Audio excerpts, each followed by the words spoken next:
నిన్న చాలా స్పష్టంగా చిన్న రాష్ట్రాలకు నష్టం జరుగుతుందని మాట్లాడారు. కానీ ప్రధానమంత్రి గారు అమిత్ షా గారు చాలా స్పష్టంగా చెప్పారు, దక్షిణాది రాష్ట్రాలకు అన్యాయం జరగదు, అదే మాదిరిగా నార్త్ ఈస్టర్న్ స్టేట్స్ కి అన్యాయం జరగదు, చిన్న రాష్ట్రాలకు అన్యాయం జరగదు. ఈ పొండే సీట్లతోనే 50% యూనిఫామ్ గా అన్ని రాష్ట్రాల్లో పెంచుతామన్నారు.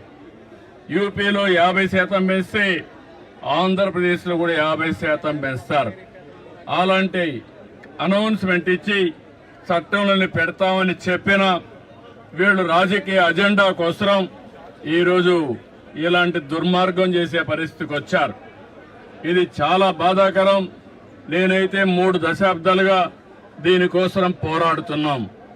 పోరాడి సాధించుకునే ఈ సమయంలో దీన్ని మారుగా చేయడం అనేది చాలా క్షమించరాని నేరం అని కూడా మరొకసారి తెలియజేస్తున్నా.